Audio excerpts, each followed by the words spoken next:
As you're coming in, so my name is Ellen Chang. I'm the head of H4X Labs. Some of you might know us already. We've been working with many companies out there. I personally have a Navy background. Spent a bunch of years in active duty as an intelligence officer and retired in 2018 as an 06 on the reserve side. And it's my honor to be working with Brian Shipley, currently in the Navy, right? Working as a civilian in the Navy. So it's my honor to be here. With that, I guess, Donna, as folks come in, just post again what you want them to introduce themselves with so that we can keep this pretty engaging. We've run several of these Ask Me Anything sessions before. Generally lasts about 45 minutes-ish. We have an hour booked for everybody because there might be lots of questions, and we hope to make this as engaging as possible. With that, I guess, Brian, I'll turn it over to you just to kick us off. Thanks everyone for joining us. My name is Brian Shipley. I'm the Commercialization Program Manager for the Department of Navy's SBIR STTR programs. I've been with the programs here at the Navy for about 12 years. Before my experience with Navy, I worked with the DoD SBIR programs. So I've been in this area for quite a while and really just love the SBIR program, what it's doing for our small businesses and the technology it brings to our warfighters. And I'm excited about us being able to launch this next year of this program. And that was kind of the purpose of the email I sent everyone and this engagement. And hopefully we can provide you the information you want and need to understand the program better and make a decision on whether you'd like to join us in this year's cohort. So I think, why don't you go next slide, Ellen? Hold on. Do we have everybody in, we think? We want to wait a little while longer? The numbers are still growing a little bit. We can go ahead and get started and people can catch up with us as we yeah, we have a recording too, and we plan to send that out. Yep. Perfect. So Ellen's going to take it over in a second. We're going to talk about the program. She's going to give you an overview of the entire program. We're going to have a spotlight from one of our firms that joined us last year. And they're going to talk to you about their experience in the program. And then we're going to have plenty of time for questions. So don't be shy. Get the information you need to know from us at the end of this presentation and during this presentation so you can make the decision whether you'd like to join us this year. So next slide. So, why Navy launch? So I think if you're interested in moving beyond prototyping and understanding product market fit and productizing and scaling your technology beyond traditional defense markets, then I think Navy launch might be for you. The SBIR is bringing this opportunity to you to our active phase 2 awardees. So that's how all of you were invited, because you have an active phase 2 award with the Department of Navy's SBIR program. And we're bringing this to you in collaboration with H4X Labs, and our PM, Ellen Chang, and her team are here and hosting this AMA for me. And they're here to explain the program and answer all your questions. So Ellen, why don't you take it away and let's start walking through the program. Absolutely. As I take myself off of mute, bear with me. So I put some notes in the chat. Keep adding who you're from or where you're from, who you are, your company. But generally, here's a program snapshot. When we came to the Navy and started collaborating, we saw that there's a need for a lot of companies to really get out into that commercial world. And not every company approaches it differently. Everyone's at different stages of growth. In terms of it maybe being a small business, maybe being a 2 or 5 person shop, all the way up to, I think we worked with a company that's like almost 200 people. Y'all know your NAICS codes and what you do. But generally how we do this is we actually invest lots of time with advisors with over 35 years of experience, some defense, some on the commercial side, and it's very collaborative. So from a program snapshot here, you'll see that there's at least 200 hours spent with a dedicated advisor for the team. of the company, not necessarily meant to be for one or two people. And we want to work with the most senior folks, the folks who can actually make decisions, because that helps us help them, help the companies figure out their strategy as they enter the commercial sector, as well as enable the skill sets to be adopted and internalized. Our job is not to necessarily, we don't want to do your business. We want you to do your business.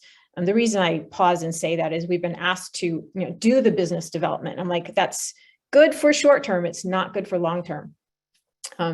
What I can show you is that, at least for the last cohort, 20 of the 20 companies that we work with, this is the stage 2, which I'll go over. They've reported enhanced positioning for commercialization, and you'll see what I mean when I get to that slide. And then we've really had 100% folks recommend it. And currently today we have Nate on. He's actually one of the companies that just finished the program, and he can tell us a little bit about the experience from his perspective, a company that was looking to commercialize. So what does this program generally look like? It's a 10-month program. We don't want to rush it. This stuff takes time. And so we spend time with you to educate and accelerate. Those are two very different things. First off, there's a stage where we just provide some foundations. Each of you come with your experiences. Some folks are very seasoned from our experience. Other folks are just starting out. And so we want to be able to level the playing field. Sometimes it's just about using the same language. And so we do that. And then we help companies figure out the priorities. Several companies we've worked with, their technology can be used with so many different areas. The challenge becomes what do you pick first? So we work through that. Some companies want to raise private funding. Many companies don't want to raise private funding. No problem. We will explore those avenues with that company. I think it's very important for us to first articulate what avenues there are, why they're there, what they can be used for, the pros and cons, and then figure out how to move forward. Because there's a lot of buzz about raising venture capital, and some of you might not think that's appropriate for you. There's other companies who want to probably get loans, and we can help figure out, what does that look like if you're getting loans. Discover customers can be challenging. If you're moving into a new domain, you may or may not have the network in order to move forward. Because of the diversity of different advisors that we have, and also our generalized commercial network, we're able to at least get the conversation starting anywhere from the medical domain, the biotech domain, all the way throughout to the material science. For example, if you're a materials company, how are you looking to move that technology into the marketplace?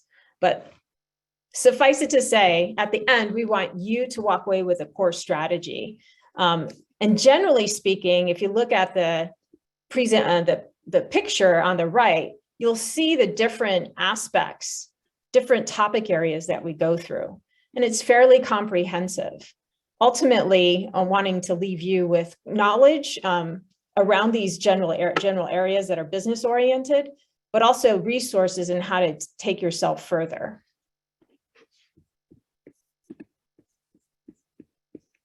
Here's our stages. So how we do this is fun. So anybody and everybody comes to stage 1. We like to say we want to educate the world. We will provide all the information that we can. It's usually a very quick 4 weeks where we go through 4 workshops. All of this is virtual in order to educate and help folks self-select. Is this a program for them? What does all this mean? We provide, at least these are the 4 workshops that we do.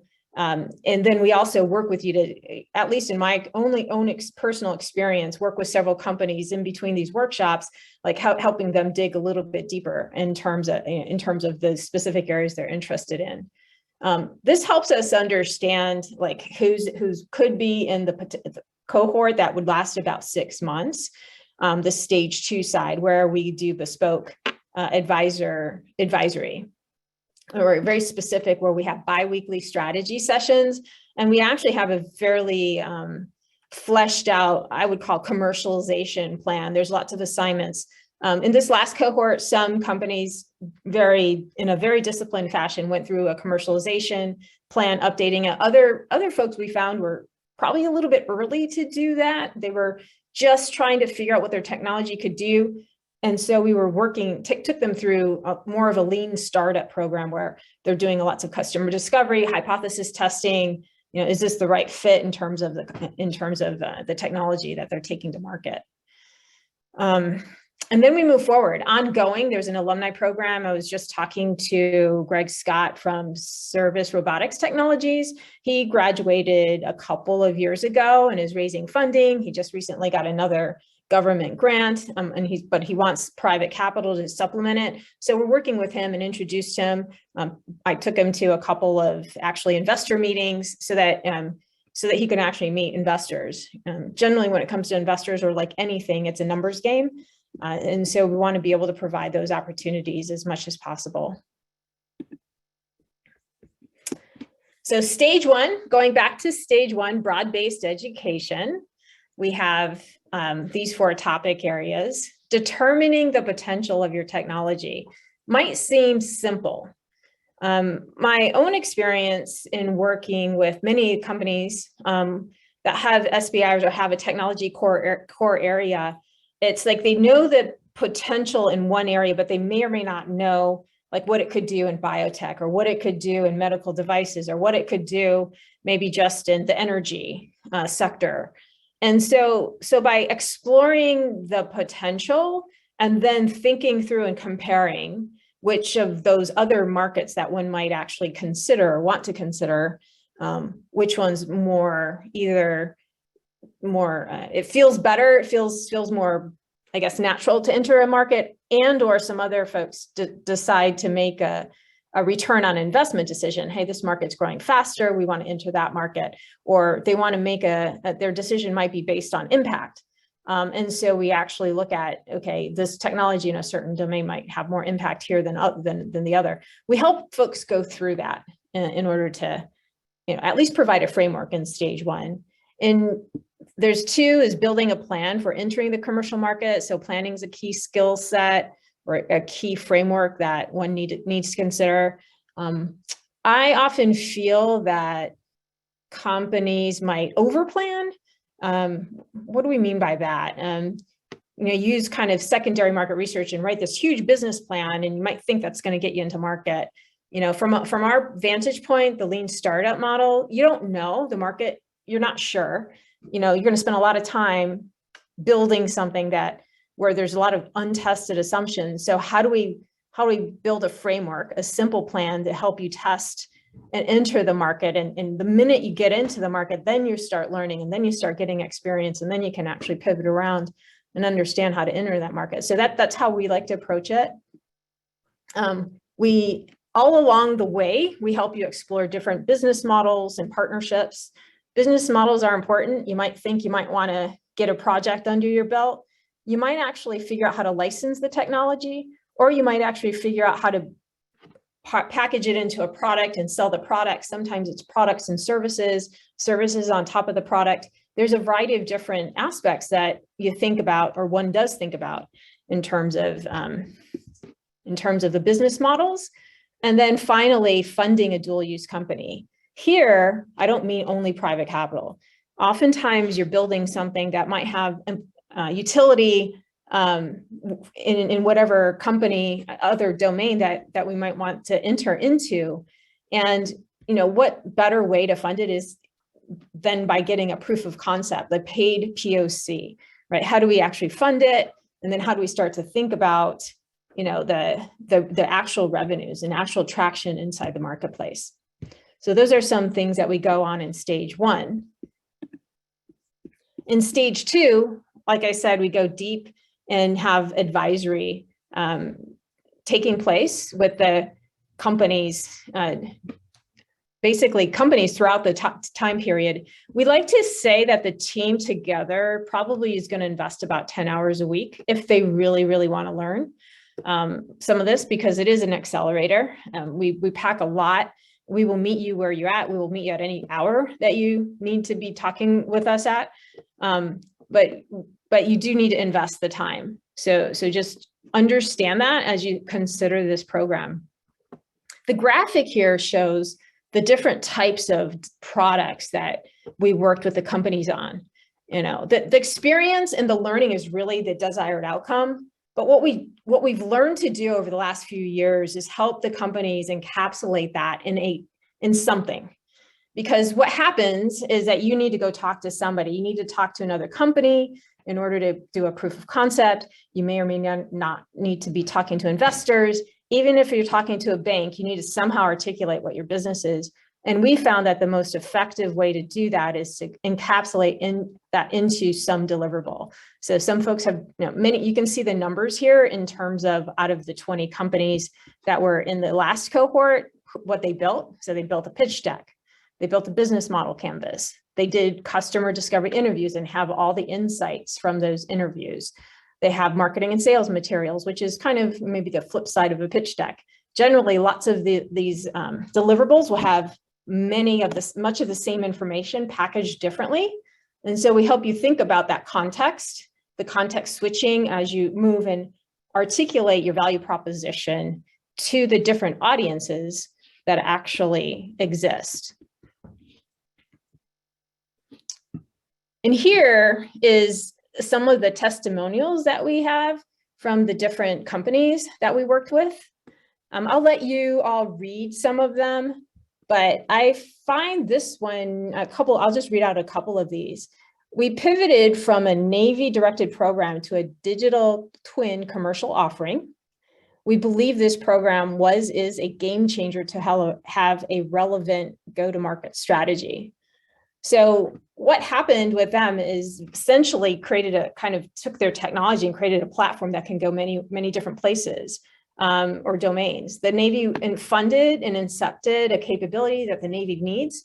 But if you abstract and architect the technology with knowledge about a specific domain, or maybe you go across several domains, you're able to actually then sell that commercially.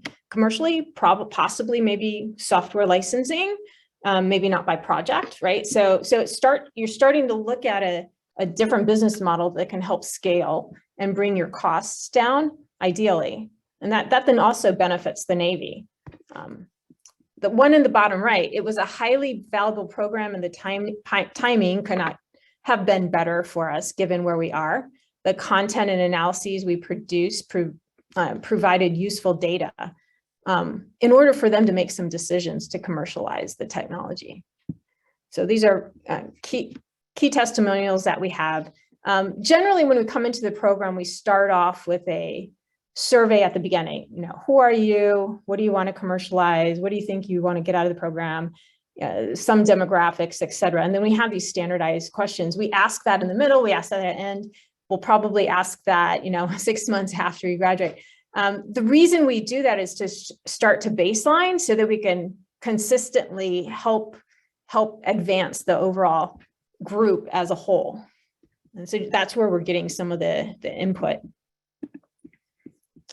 For those who want to raise private capital, which is not everyone, as I said, there is the Defense Investors Network.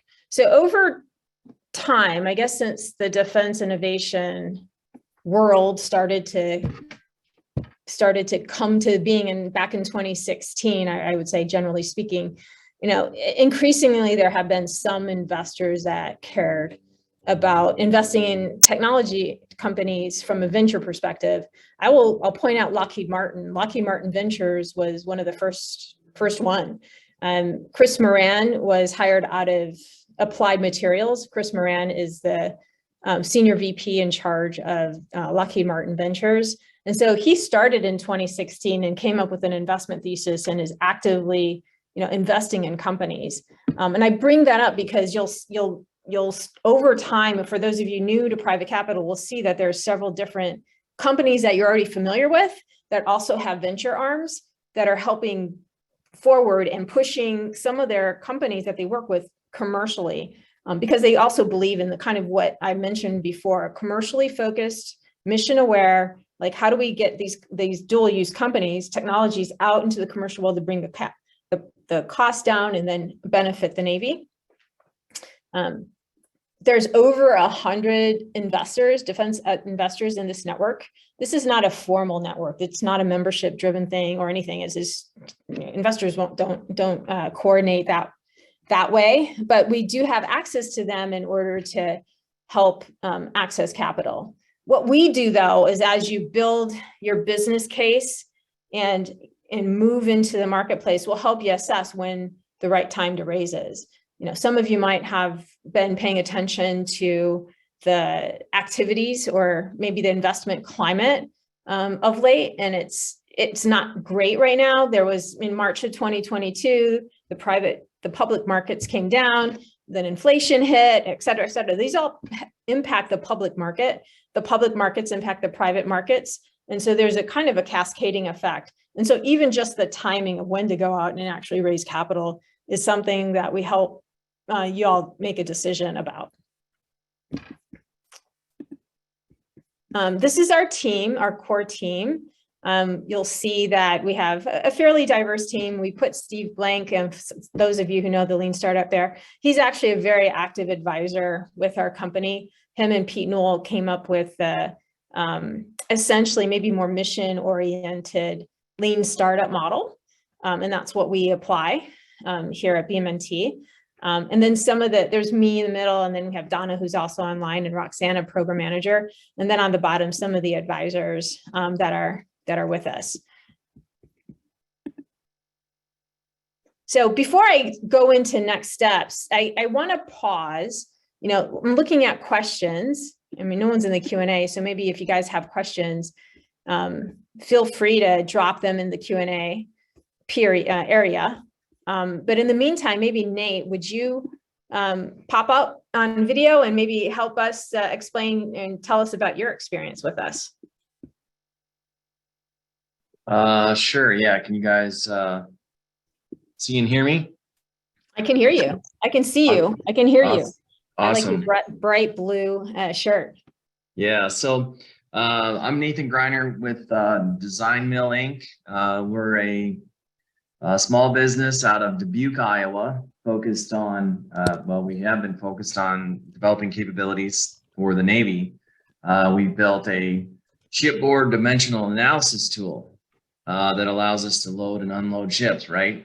So that's how we showed up to the program. And now we're commercializing digital twin technologies and digital twin feature sets to help people who are building digital twins, right? So this has all been part of the program to go, well, how do we become more relevant to the commercial world? So I would say, you know, we were kind of suspect, right, of most, you know, programs, right? So, but when we got involved, it was really interesting. I would say that the subject matter, right, we're interested in raising money because of the speed in which I think we have to go.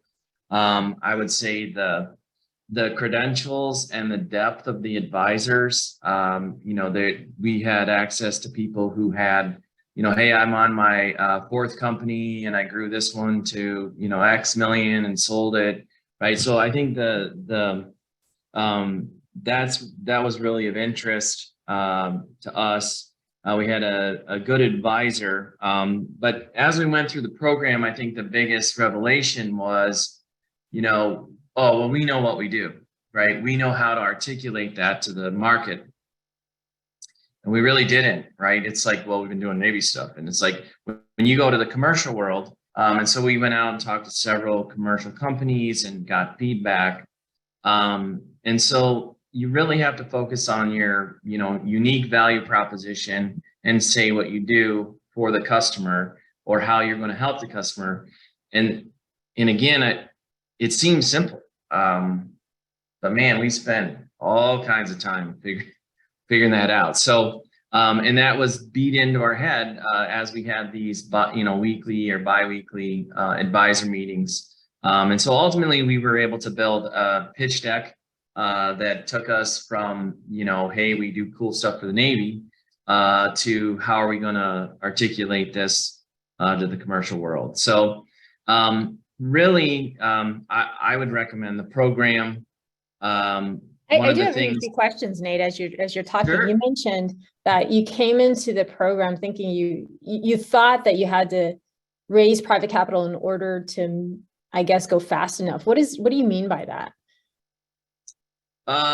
Well, basically, when you get into the commercial world, most of the competitors have a bunch of capital that they're able to speed ahead of you in terms of development. So this is based on the growth rate. So, we went as deep as understanding, hey, what is the growth rate in our specific market? And these are, now that I'm talking about it, right, it's we got this feedback from the market say, hey, you need to look at the growth rate in your market. The growth rate in our market, in digital twin specifically, I have it handy, is going to be somewhere in the 60%. I mean, it's really, digital twin is going off the hook between now and 2030. Well, if we just poke along and get a couple more SBIRs and all of a sudden, how long government work takes, we will be outpaced by our competition if we don't get additional capital and speed up the actual deployment, get the resources needed, and go to town. So that's kind of what I meant by that. And that, I hope that answers your question. Or was it does. It does. I'm asking a kind of a leading question. It really intrigued me that you actually caught on the fact that markets move at different paces. Mm-hmm. And so how do you access that funding in order to help flesh out and meet that market? Maybe it's a detractor to try to raise money, but the upside is potentially bigger market, lot bigger market, lot bigger upside. Yeah. Yeah, and I think part of it is thinking differently about your technology. I mean, again, we were I really enjoyed, we all went out to your office there and had an in-person meeting kind of as a capstone. But I would just give advice to a lot of, we're all usually SBIR winner. We're all highly technical people, right? And we talk gobbledygook and say, so when we were introduced to the other companies, it's like, oh, I make a coating for a PCB board that blah, blah, blah, blah, blah. I'm like, no, man, we gotta, pivot and say, well, what do you do, right, to the common person when you're trying, if you're going to commercialize, right? So I think this is, if you're going to stay hardcore Navy and or possibly, sell it to the Air Force, this may not be your thing. But if you really want to grow into the commercial world and understand how that works, what they're looking for, and then how to articulate, again, this was the biggest thing we learned was the messaging, and it's really hard. So, and also all of the things, like I had no idea what a dual use company was, right? So now there's an investor mantra around, hey, I like the defense. These guys, if they can pull chops with, the military, then they can go off and probably solve a problem for a factory in Missouri, right? Like, no problem for most of the companies that are probably on the call today. So that was interesting. Learning, getting contacts in around the Defense Investor Network. I think we had several folks that came in that were investors, different types of investors. You learn, hey, what's venture capital versus private equity or family private equity, and you're starting to educate yourself in and around. If you are going at venture capital, you have to be able to spew these things out and be able to talk very quickly to say, oh yeah, I get that. So anyway, that was really neat. And then I think ultimately the having folks come up with like the perfect pitch deck. Right, that was a huge thing for us to go. Again, seems simple. Hey, it's what you do, but it's really hard. Then even down to how you're going to price. There was a whole session on, the math associated with dilution on once you start to give your, some of your company away in exchange for large sums of money to make things go faster. So it goes fairly deep. So yeah, I enjoyed it. We're currently, we received another sequential phase 2. So we're on that. And then we're also doing considerable work in the commercial, several verticals, I should say, in the commercial world. And then we're gearing up to, I'd say, spin off and commercialize part of the software that we developed to go deep in these ships. Our eyes have been opened up to autonomous industries, things like that. So anyway, I would recommend it if you're wanting to go down that path. Yeah, thanks for that. We should probably catch up then, because I'd love to know where you're at with everything you're doing, so we can help. Thanks for that. There are several questions that we'll go through right here, and I think, Brian, I may or may not need your help on a couple of them. So one, do you work with startups in later stages? We're a software company that spun out a defense contractor this year. We already have product market fit. Some customers are already raising, and you're raising the next round of VC funding, are able to work with you on some level. I would say absolutely. I think for this program, because it's sponsored by the Navy, going back to the fact that you have an active phase 2. So Brian, maybe since they're on the call, I'm assuming the company has an active phase 2. You want to just re-explain the parameters of the program? Yeah. Yes. So we invite annually all of our active phase 2 awardees. So everyone who received the invitation from me should have an active phase 2 contract with the Navy. And then do they have to commercialize?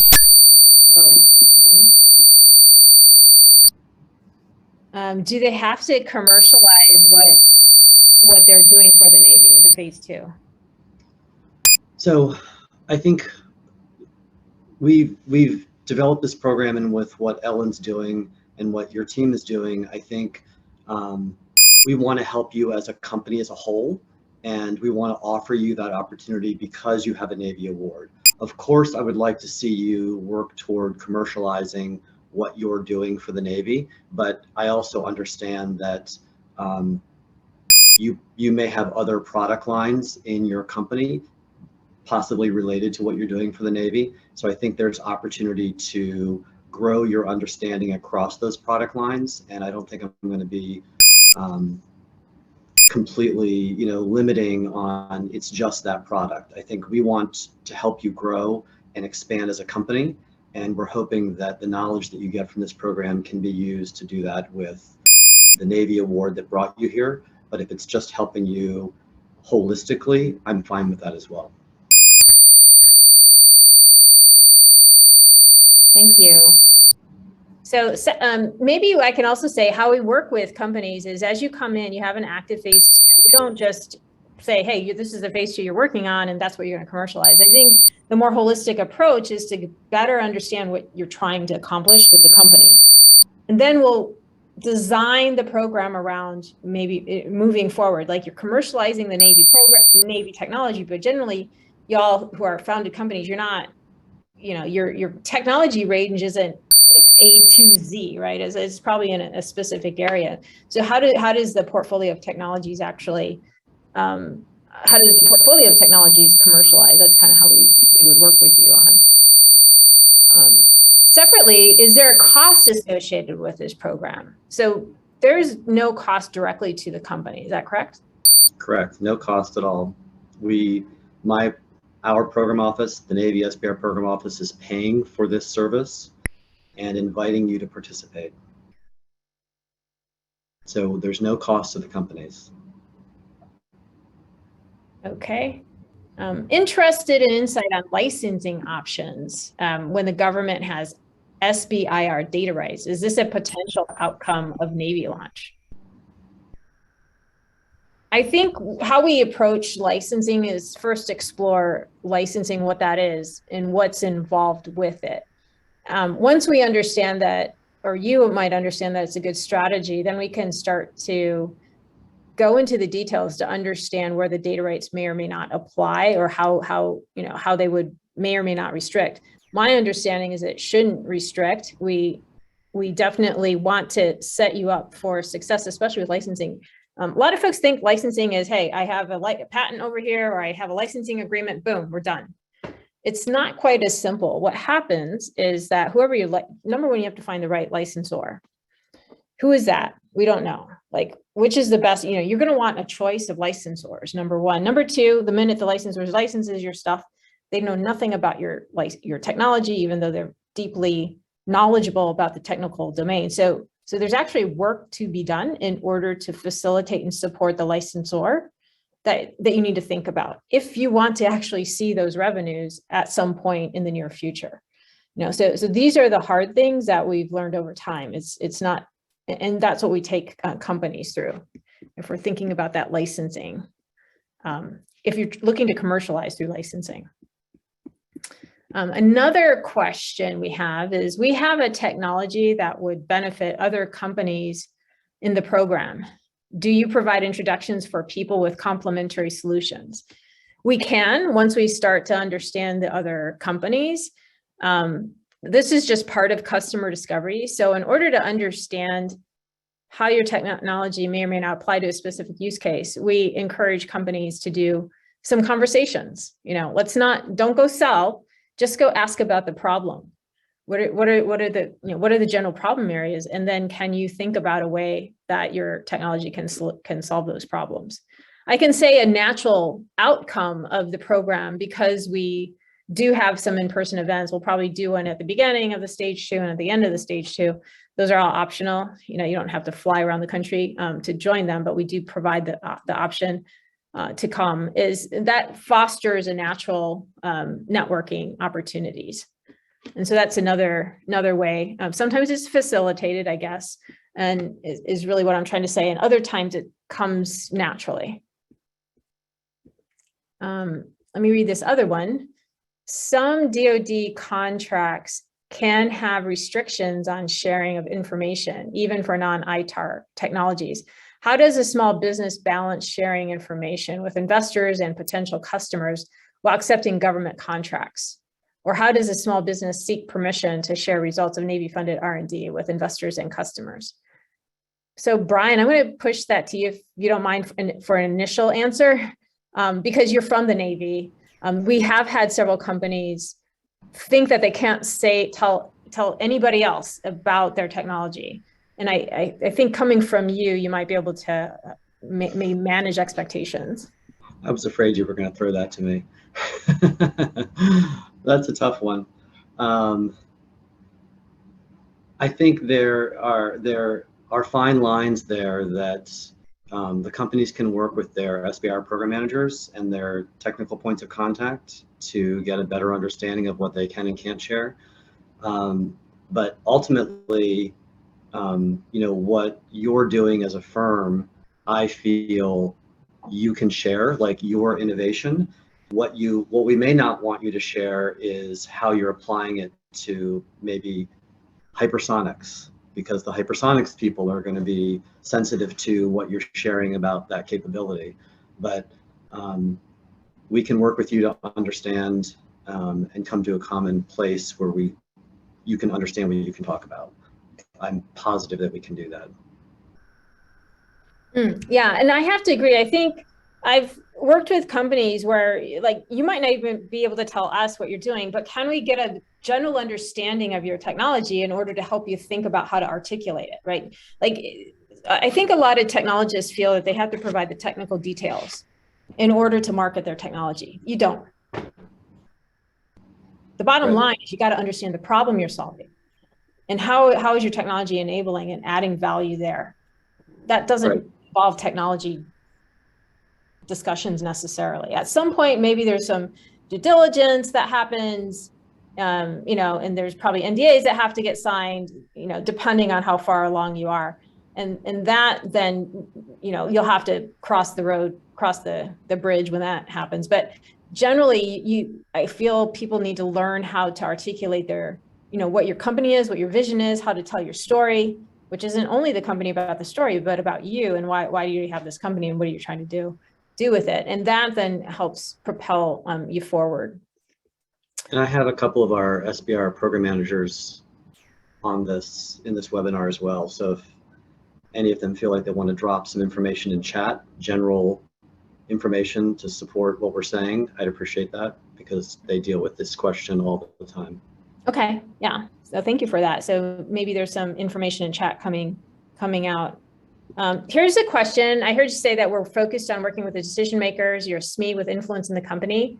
Should you still participate? I think you should. I think hopefully there's also, you can influence the company leadership to be involved. I think if you're the SME, you're probably going to be doing the heavy lifting, and you'll know how much, but ultimately what we've seen over time is we'll start with a core team, and then increasingly more and more people start joining our calls, because there's some key knowledge that starts to pervade into the company. Generally you might be talking about a technology, but it influences, has importance. You'll start learning that there's some, your marketing and sales are actually impacted. And so that group has to get pulled in. Other times it doesn't work that way. Other times, sometimes you're just a small core group. It really depends on, the culture of the company and who's participating at the time.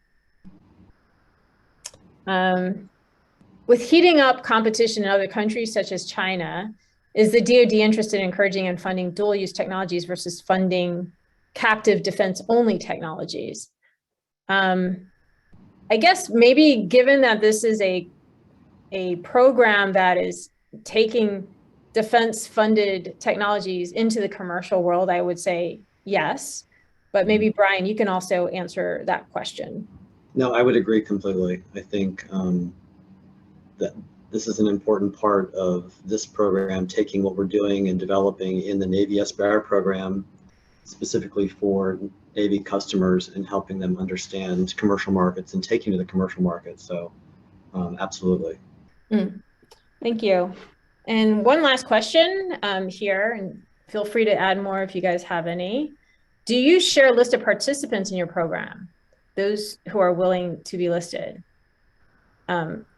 I guess from outside of the cohort, you'll get to know each other. So we'll share that. We generally don't necessarily share lists. I guess what we could do is ask if people want their information shared, but we generally wouldn't just broadcast the lists out.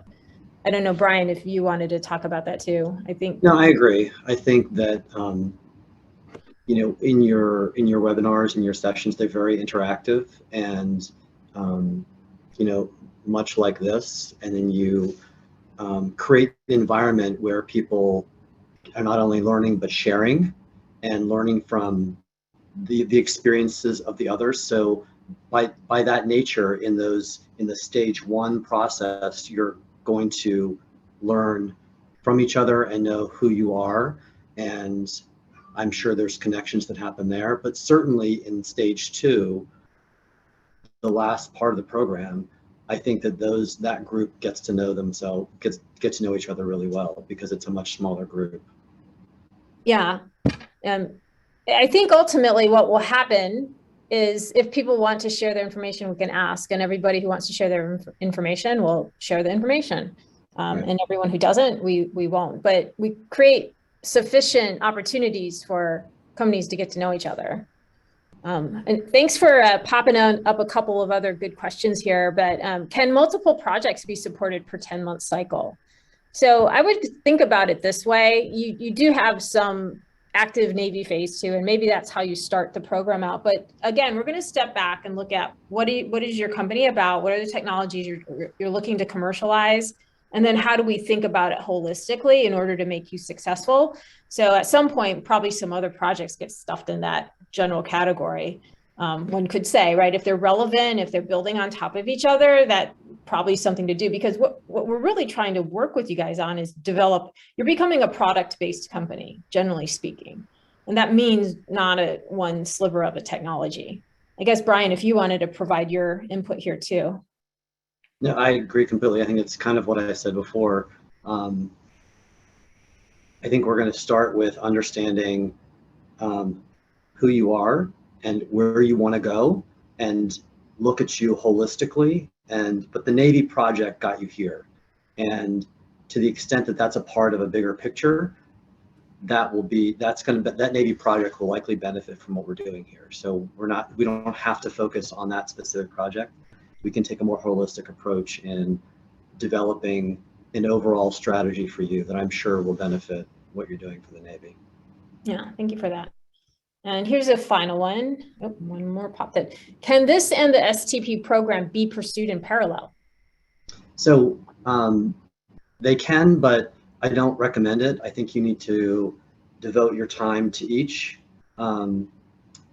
I tried not to offer it to people who were already in the current year's STP program because STP selected their cohort this June or July. And I think it's better that you do them separately, not in parallel, because I don't want to take your time away that you need to devote to STP. And I don't think you want your time spent at STP to take away from what you need to do here, because they're both demanding schedules. So I wouldn't recommend it, but if that's where you are, and so I guess the one thing to consider is if your current phase 2 is longer than a year left on it, then you'll get the invitation to this program again next year. So if you're in STP right now, then maybe you don't want to participate here and focus your efforts in STP. And then next year, this time, you'll get the invitation to participate in the next year's cohort of Navy launch. Okay. I would also say, unless if you're really glutton for punishment, maybe you don't want to sleep for 6 months. You can do that too. I'm just kidding. Okay, I'm going to answer Edmund's question separately because I have to bring back a slide. Matt's question, how much information do we need to share within our launch cohort if we continue to stage 2? For example, some of our competitors may be interested in participating in the program. We don't share information between companies. It's really between the company and us. So generally, if you're at a cocktail party, how much information do you share there? And I would say that the nature of the conversations when we do have cohort events are more about pitching, or, you know, and folks can actually provide input around how you're coming across your value proposition.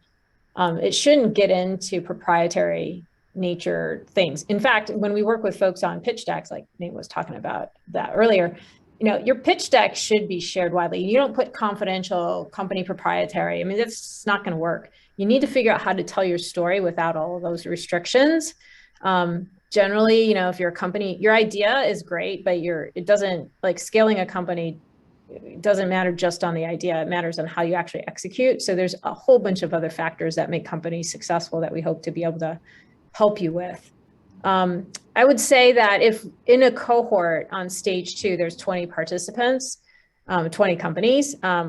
If there are direct competitors, which we haven't had that yet, you know, certainly we'll be very cautious and you know, careful. I mean, cautious, like, to the utmost degree, but we haven't had that specifically. We treat your information very confidentially. And most of that work, and correct me if I'm wrong, Ellen, but most of the work in that stage is with the advisor. With the advisor only. Yeah, you're right? not. It's not like group effort at that right. point. You're working one-on-one with your advisor. So you should be sharing completely with your advisor so that they can help you sufficiently. But it's not like group setting, sharing, discussing where I think you would have that conflict. Right, exactly. Is it okay if our phase 2 contract ends before this program ends? Yes. Yes. Okay. Yep. There we go. Let me pull up just one last slide so we can go through. Again, you know, it's 10 minutes left. Let me put this in presentation mode so everyone can see my slides. So these are the next steps.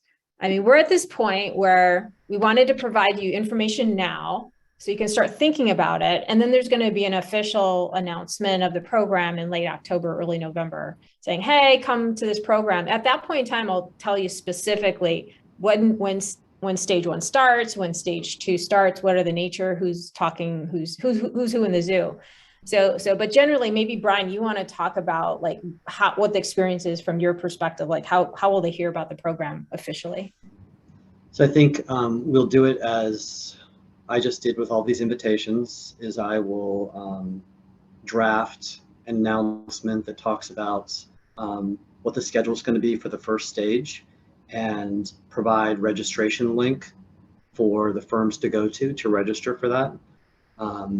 And then once you've started that process, you'll be in the loop, and then there's going to be a point at which Ellen and her team are going to take over managing the invitations, sending out additional invitations,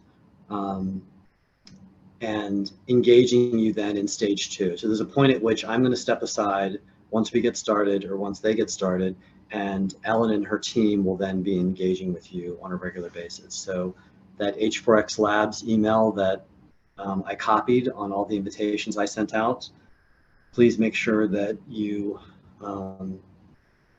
those emails coming from that email aren't going to your spam folder so that you can receive them. Secondly, stage 1 starts mid-January. So this is for anybody and everybody. So when Brian sends out the invitation, jump on. It's for anybody, everybody. Again, it's that foundations piece where you can, it's free learning, free education, like just jump in there. And then what stage 1 is designed to is it gives you a bunch of basics, but we'll start to figure out, like help you with the application. So for those of you who are interested in applying, we'll start the application process. Generally that's, hey, what's the company overview, pitch deck, what do you think you want to get out of the program? We're looking for how you want to leverage the program. So, and part of that application process is also for us to line up our advisors. We want to make sure the backgrounds are helpful. And that's kind of what we do with some of that information as you get into the stage 2 application process. So I was going to add anyone in stage 1 who gets an invitation from me. So it's not the, hey, forward that invitation to all your friends or to other phase 2 companies. You have to be a part of our program, an active phase 2 with the Navy, and that list comes from us. So you get the specific invitation. You can't transfer it to somebody else. You can include other people in your company, of course, because it's your company that's been invited, but it's not for you to send around to other companies you think might be interested. Okay, and then the final thing is just how are we evaluating you? So potential to commercialize, company leadership participation, company provided overview and information. So we generally look at that and figure it out. So we have a closing thoughts poll, if you guys would help us with that, just so we understand. Any other questions here? It was great to have this conversation.